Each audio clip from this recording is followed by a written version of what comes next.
Merci beaucoup Stéphane. On va grouper les questions en fin de séance. Donc je vais tout de suite vous introduire la prochaine intervention qui va être présentée par Édouard Vaillès, qui nous a fait l'amitié d'être notre conseiller scientifique pour l'exposition Picasso Bleu et Rose aux côtés de Marine McCulley. Édouard a été conservateur au musée Picasso de Barcelone. Il est actuellement conservateur au musée national d'art de Catalogne à Barcelone. Il a fait une thèse sur Picasso et l'influence des artistes catalans et a été commissaire de plusieurs expositions, dont une consacrée à Carles Casagemas, qui, comme vous le savez, est une figure importante pour Picasso dans ces années-là. Plus récemment, il a été commissaire de l'exposition Picasso Perpignan, le cercle de l'intime, qui s'est tenue l'été dernier au musée Hyacinthe Rigaud de Perpignan. Et Édouard va nous parler de l'influence d'Isidre Nonel et des autres artistes catalans sur le jeune Picasso. Édouard.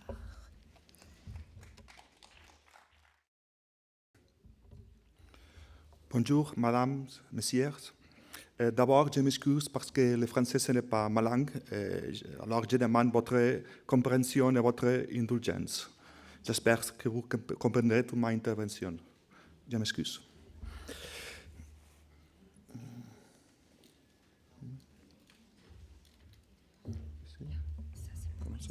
Ça, c'est pour là. C'est là. Okay. Next. Et en arrière, back. Okay, parfait. Parfait. Merci, Scarlett. Je tiens en premier lieu à remercier le musée de m'avoir invité à prononcer cette conférence et d'exprimer ma gratitude à sa directrice Laurence Descartes et à ses collaborateurs Scarlett et Colin. Je dois dire que fut pour moi un grand honneur de travailler auprès de Laurent, Emilia, Stéphanie, Claire, Raphaël en tant que conseiller scientifique avec Marilyn McCulley de cette fantastique exposition pendant près de 2 ans. Nous avons fait de nombreuses réunions à Barcelone et à Paris, ainsi que des réunions à Londres chez Madeleine. De tout cela, je conserve un immense souvenir scientifique, mais surtout personnel. Merci, Lorraine, par ta générosité et ta confiance. J'ai une préférence quant au Picasso jeune que nous analysons dans ce colloque. La raison est que le premier Picasso est un artiste éclectique, changeant, contradictoire. Parfois, il semble que nous soyons en train de parler d'artistes différentes, comme très bien expliqué Philippe avant. Ce Picasso en formation, que l'on peut voir dans les salles de l'exposition, est en réalité un véritable petit traité de l'histoire de l'art. Dans les œuvres de Picasso d'exposition, on peut voir de l'art roman, de l'art ibérique, le Greco, mais aussi Pupi de Chavannes, Gauguin, Toulouse-Lautrec, Van Gogh, Ingres, etc. C'est pour ça que nous sommes ici dans ce colloque. Par conséquent, il y a une correspondance, une sorte d'osmose entre les salles d'exposition permanentes d'Orsay et l'exposition temporaire de Picasso. Il n'existe pas de meilleur lieu que ce musée pour présenter ce Picasso en formation, un Picasso unique et multiple en même temps. J'ai voulu commencer mon intervention avec cette image symbolique où apparaissent 4 portraits de Picasso réalisés par des artistes catalans qui vont de 1895 à 1903, c'est-à-dire durant tout son séjour en Catalogne. Ma conférence portera donc sur les années du tournant du XXe siècle, sur le prisme d'un Picasso d'avant les avant-gardes, qui anticipait déjà des iconographies à venir et surtout une méthode d'approximation à d'autres artistes. Je parlerai de certains des acteurs de la Barcelone de cette époque, d'artistes, d'influence. Nous verrons ensemble comment Picasso a interagi avec tout cela. Mais ma conférence tournera autour d'un artiste qui n'apparaît pas normalement dans cette liste que j'ai citée, une liste canonique d'immortels. Je vais vous parler d'Isidre Nonell, un artiste catalan qui effectua des séjours à Paris à la fin du XIXe siècle et qui mourut très jeune. Nonell ne fut pas pour Picasso une référence lointaine. Ils se connurent personnellement et surtout pendant l'époque bleue. Durant une période, ils vécurent à proximité immédiate l'un de l'autre. Picasso visita son atelier, vit ses œuvres, en fit le portrait. Il n'y a donc pas lieu de forcer ou de tordre les arguments sur leur relation. Dans son ouvrage Picasso et ses amis catalans, Palau i Fabra affirme que Nonell est l'artiste de Catalogne que Picasso a admiré d'une manière plus profonde et sincère. Dans la construction de mon propos, j'avais établi une relation triangulaire entre uniquement 3 artistes, Picasso, Nonay et Kasajema. Picasso arriva en 1895 dans une Barcelone en pleine évolution artistique où il s'inscrivit à l'école des Beaux-Arts. Les premières années de Picasso à Barcelone se partagent entre vie de famille et cours à l'école des Beaux-Arts. Il interrompit définitivement ses études en 1899. Une fois abandonné la tutelle du père et terminé le périple académique, il partit en quête de nouvelles références qu'il découvrit dans la modernité la plus immédiate. Les influences furent multidirectionnelles et provenaient aussi de bien des peintres que des sculpteurs ou d'écrivains. Le premier niveau d'influence est attribué à la génération des artistes pionniers qui avaient joué un rôle actif dans le Paris moderne de la fin du XIXe siècle. Et parmi les plus éminents, il faut citer Santiago Rossinyol et Ramon Casas. Mais aujourd'hui, je ne parlerai pas de Rossinyol et de Casas, sinon de la génération suivante, plus liée à l'époque bleue et surtout au misérabilisme, que c'est un des sujets plus importants liés aux périodes bleues de Picasso. Presque en parallèle de l'arrivée de Picasso à Barcelone, à partir de l'été 1896, Isidre Nonay réalise des œuvres novatrices, pour lui comme pour son entourage artistique barcelonais, représentant des malades atteints de crétinisme ou de goitre, dans des villages isolés des Pyrénées. Nonay choisit les stigmates comme objet de représentation, dans un crescendo qui culminera en 1901 avec des peintures de gitans. Avec Nonay pour référence, surgit peu à peu une génération d'artistes qui s'opposent à l'esthéticisme de la génération précédente, tels que Ramon Pichot, Joaquim Mir, Ricard Canals, Carles Casagemas ou Picasso. Ces artistes construisent un nouveau regard sur la société en mettant l'accent sur des problématiques d'ordre social. La peinture anecdotique antérieure, qui folklorisait ou banalisait la marginalité, s'oriente soudain vers des registres formels plus en accord avec cette nouvelle approche. Joaquim Mir peint en 1899 la cathédrale des pauvres, où la basilique de la Sagrada Familia de Barcelone en construction et les phases de l'expiation religieuse contrastent avec le miséreux en la Lyon au premier plan. Voilà la Sagrada Familia et voilà le tableau de Joaquim Mir en même temps. Les scènes des pauvres faisant l'aumône sont abondamment représentées dans les œuvres de Mir, Casagemas, Pichot ou Canals, qui trouvent leur parallèle dans l'œuvre de Picasso de cette période. Violinistes de rue aveugles, femmes faisant l'aumône ou estropiées parmi tant d'autres. Il s'agit là d'œuvres modestes, qui n'ont pas leur équivalent en grand format, mais qu'on retrouve déjà de manière systématique. Tous ces mouvements générationnels portés sur le misérabilisme pourraient se résumer dans une seule personnalité, Isidre Nonay. Si nous élargissons la perspective, nous voyons comment les prostituées et mendiants de Barcelone contiennent déjà dans leur essence les fondements et les narrations qui vont éclore peu de temps après dans des formats monumentaux, comme axe central de la création du période bleue. C'est ce qu'annonce déjà Picasso en 1900 lorsqu'il fait son autoportrait en pied avec l'ambitieuse légende peintre de la misère humaine, 1900.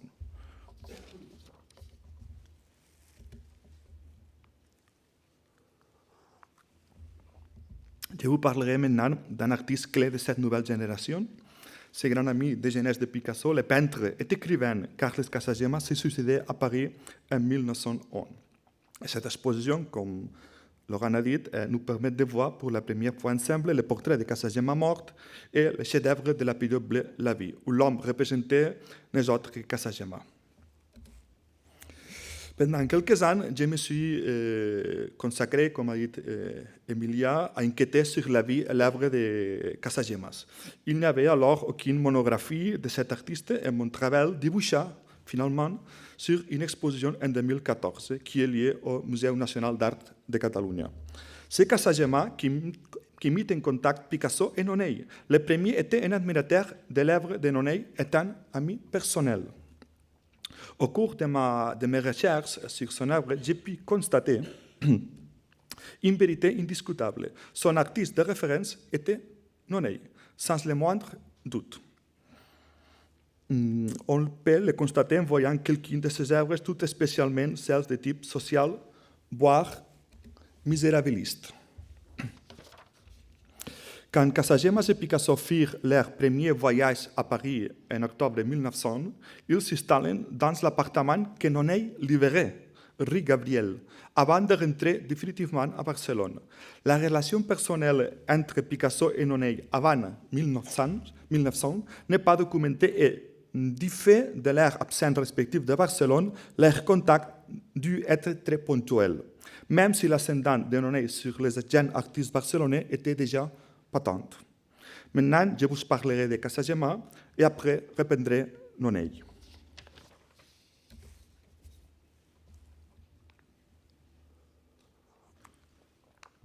Les rapports entre Kasajema et Picasso sont déterminés par une osmose artistique entre eux deux d'une extraordinaire intensité.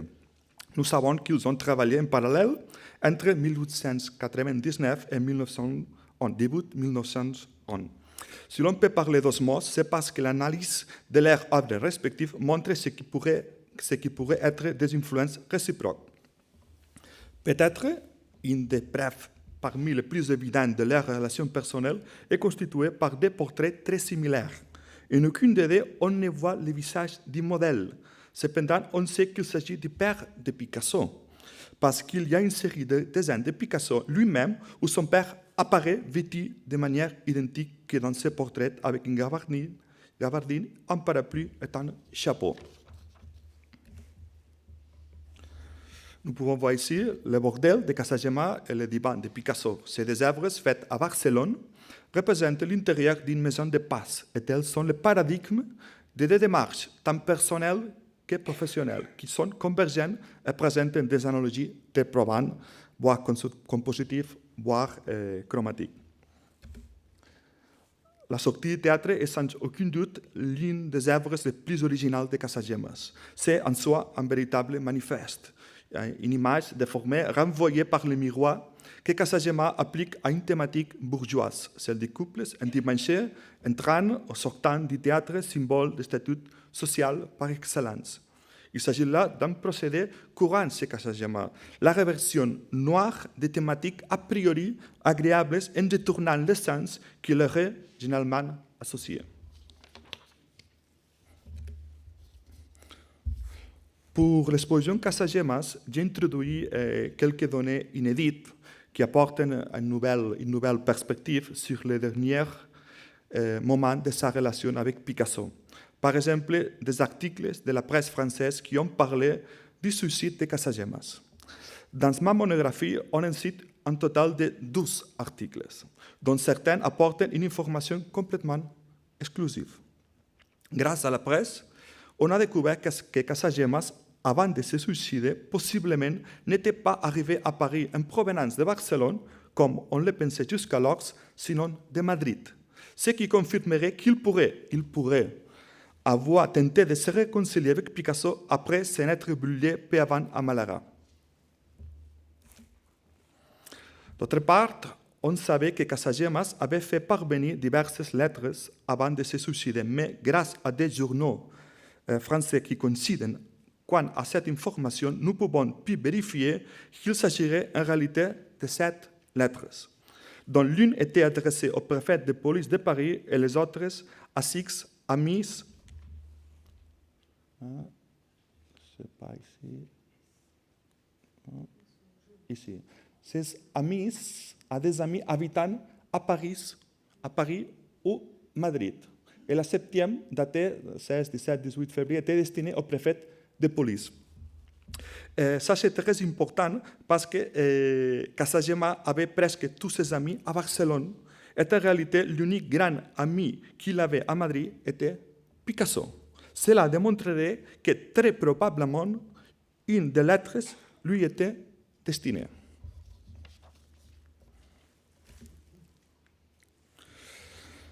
Comme la recherche se poursuit, jamais fini ce type de recherche, je suis en mesure de vous présenter une dernière trouvaille, un portrait de Germaine exécuté par Casagemas à Paris, que l'on ne connaissait jusqu'à présent qu'en noir et blanc. Nous connaissons jusqu'à maintenant ce portrait de Casagemas, peut-être un des derniers portraits de Germaine par Casagemas, mais grâce à un collectionneur particulier de Barcelone, en effet, je peux vous montrer l'œuvre en couleur pour la première fois.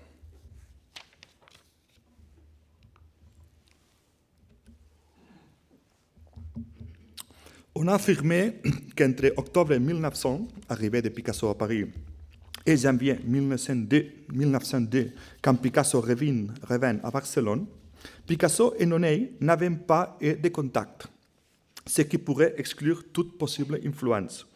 En réalité, quand Nonnet quitta Paris, une partie de son œuvre demeura aux mains de son marchand Pere Magnac, qui d'ailleurs le sera aussi de Picasso.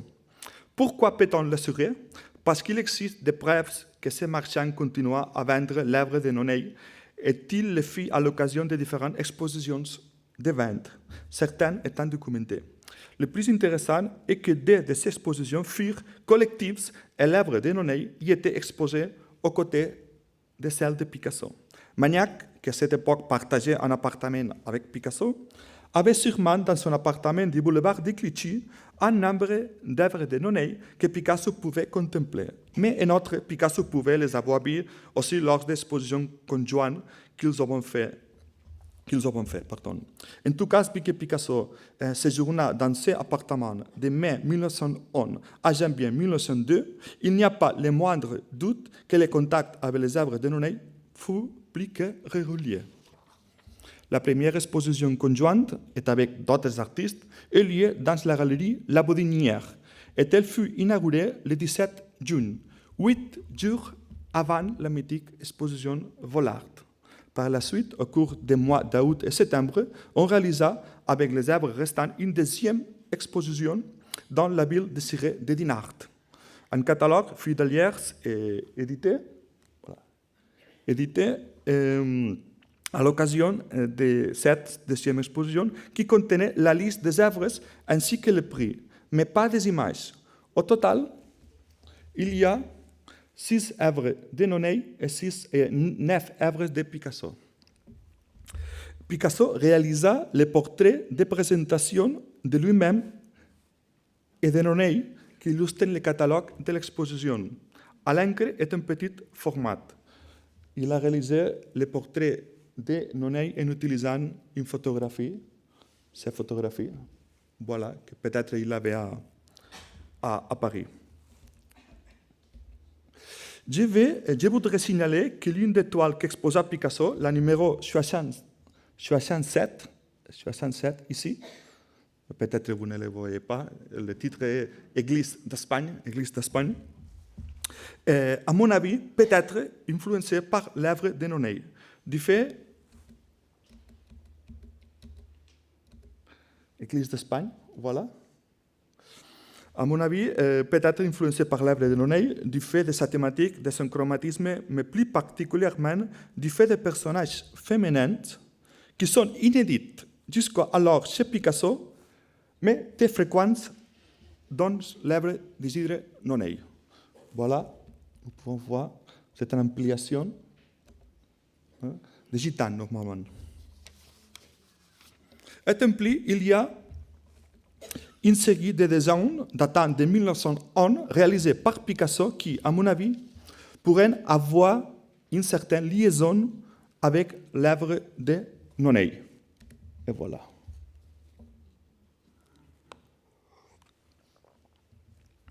Après avoir démontré que Picasso est en contact avec l'œuvre de Nonnet au cours de l'année 1901, je me centrerai sur les années suivantes, lorsque Picasso revint à Barcelone au début de l'année 1902 et maintint une relation personnelle avec Nonnet. Et même entre la fin de 1903 et le début de 1904, Picasso installa son atelier, une autre fois après l'année 1900, rue Gabriel, installa son atelier dans le même bâtiment que Nonnet, dans la rue Commerce de Barcelone. Entre 1902 et début 1904, les deux artistes partagent des propositions artistiques similaires, faites de figures solitaires, généralement féminines et de classe sociale modeste, dans des tonalités monochromes avec une dominante bleue chez Picasso et différentes combinations avec une dominante bleue chez Picasso et différentes combinations avec un effet général presque monochromatique chez Nonay. Bien que leurs productions respectives ne soient pas identiques et que ce thème ne soit pas le seul de leurs œuvres, c'est celui qui les définit alors le mieux.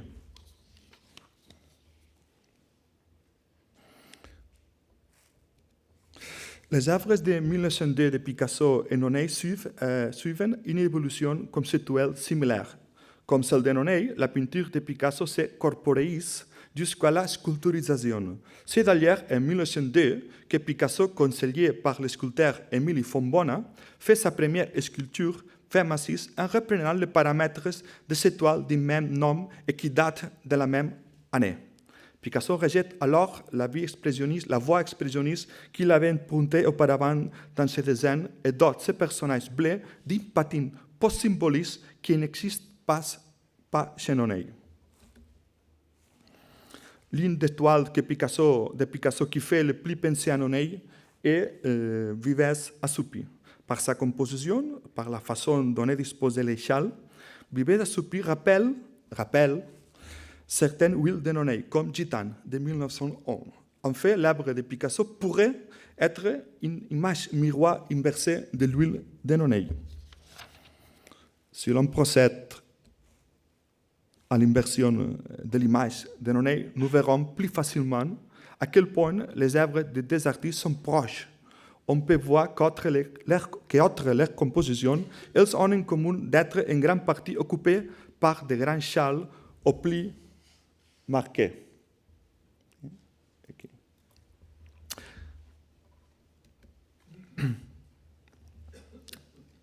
La misérieuse accroupie semble avoir une apparence similaire à diverses œuvres de Nonay, avec une perspective légèrement élevée.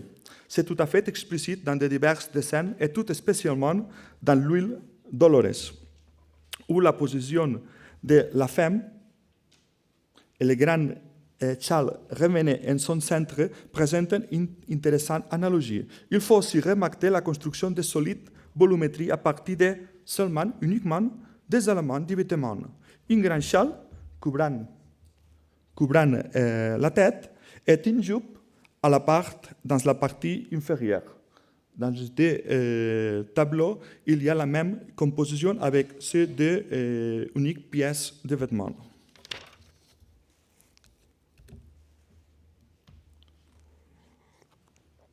Par ailleurs, dans certaines œuvres de Picasso, comme Pérez et Zobar de 1902, le point de vue rappelle plusieurs œuvres de Nonay de la même époque. Il y a là une perspective que l'on ne retrouvera pas ensuite chez Picasso. L'approche par l'arrière confère une extraordinaire puissance poétique à l'image. Nonay avait fait des dessins de ce genre, comme des gitanes, par exemple. Les deux artistes laissent l'identité de côté pour se concentrer sur l'expression. Si nous tracions sur chacune des deux œuvres une ligne imaginaire qui suivrait les silhouettes des corps, nous verrions qu'elles sont presque identiques. Bien au-delà de toute autre considération, s'impose un fait indiscutable. Pendant environ 3 ans, ils partagent une proposition artistique similaire, basée sur des personnages solitaires, habituellement féminins, de classe sociale basse, et à partir de tonalités monochromes. Jusqu'à présent, j'ai fait référence surtout aux aspects thématiques, techniques, etc. Mais pour finir, je vais vous expliquer des anecdotes qui montrent bien, à mon avis, l'admiration que Picasso avait pour Nonay. Un dessin de Nonay, un portrait représentant le peintre barcelonais Joan Osso, curieusement, est reproduit dans le catalogue raisonné des Zerbos, c'est-à-dire le catalogue officiel de Picasso. Ce monumental recul fut supervisé et autorisé par l'artiste lui-même. Et il n'y a donc pas de sens à la présence d'aucune œuvre qui ne soit pas de lui. On n'explique aucunement l'inclusion de cette œuvre de Nonnet au catalogue raisonné de Picasso. Et le plus curieux est qu'elle apparaît signée dans la partie supérieure droite par Picasso.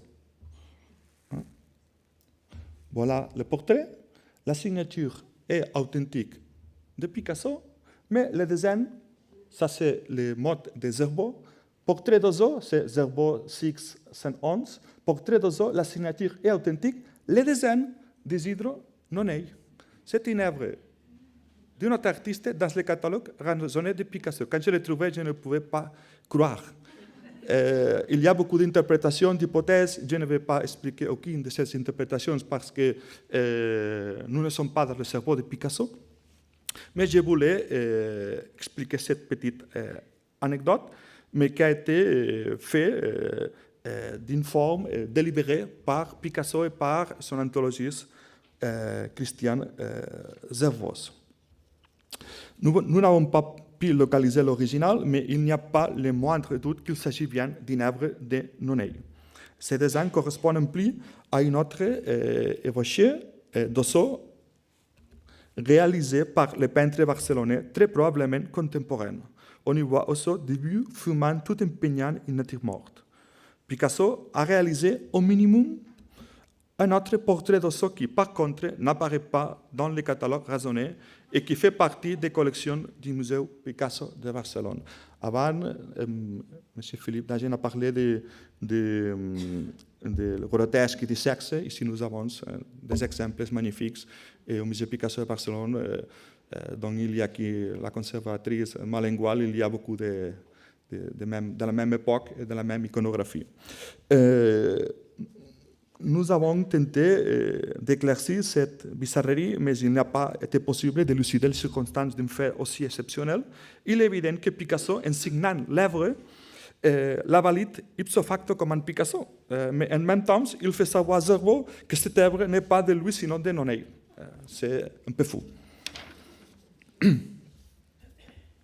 Pour finir ma conférence, la seconde et dernière anecdote, bien au-delà des possibles influences que nous avons détectées ou fait l'hypothèse, il est bien documenté que Picasso effectuait délibérément des dessins à la manière de Nonnet. L'exemple le plus clair est le témoignage selon lequel Picasso se décida, comme s'il s'était agi d'un défi, à réaliser un dessin à la manière de Nonnet. Picasso évoqua ces années barcelonaises devant le notaire Raymond Noguera de Guzmán, alors qu'il faisait l'inventaire de la grande donation pour le musée Picasso de Barcelone en 1970. Parmi les diverses conversations dont il fut le témoin, le notaire a consigné celle-ci dans ses mémoires. Picasso, et lui montrant un dessin, lui dit « Vous voyez cette femme assise de dos, je l'ai dessinée un jour où l'on me louait Nonnet et j'ai voulu démontrer que je pouvais le faire aussi. » En affirmant « je pouvais le faire aussi », Picasso indiquait clairement quelle était la place qu'il occupait à Barcelone à cette époque et celle qu'occupait Nonnet. En bref, Nonnet était connu, était un grand artiste à Barcelone, et Picasso, non. Le notaire nous parle d'une femme assise et de dos, mais il ne l'identifie pas. Nous pensons qu'il y a une œuvre qui se rapproche d'une manière plus convaincante qu'aucune autre dans la production de Nonnet, plus concrètement de celle de 1902. Il s'agit d'une encre sur papier que le musée Picasso a intitulée Femme assise. Nous présentons cette hypothèse pour deux raisons. En premier lieu, parce qu'elle concorde avec l'iconographie citée par Noguera, le notaire, une femme assise et de dos, mais surtout parce que techniquement, c'est la plus nonellienne. Et pour finir, si le Picasso de la période bleue répond sans doute à de multiples influences que nous développons ici, les cadres esthétiques dans lesquels se sont développées une partie de ces créations barcelonaises de l'époque, au moins les misérabilistes, est dominé par la présence sourde de Nonell et son imaginaire solide et irrévérencieux. Picasso affirmait à Perpignan, à l'hôtel de la Hermes, un journaliste barcelonais dans les années 50. Nonell était un grand ami à moi. Voilà quelqu'un qui était un vrai artiste, un grand artiste, plus ce que beaucoup croient. C'était celui qui valait le plus. C'est un désastre qu'il soit mort aussi jeune. Si j'ai souhaité terminer cette conférence en citant les mots de Picasso sur Nonell, c'est car, au-delà de la possible influence qu'il exerça sur Picasso pendant la période bleue, il a été sans conteste l'artiste catalan le plus doué du tournant du siècle. Nonell, effectivement, ne fit pas partie du panthéon que nous, les historiens et les critiques d'art, avons construit. Toutefois, je dois dire que, par contre, Nonell faisait partie du panthéon personnel de Picasso. Merci beaucoup.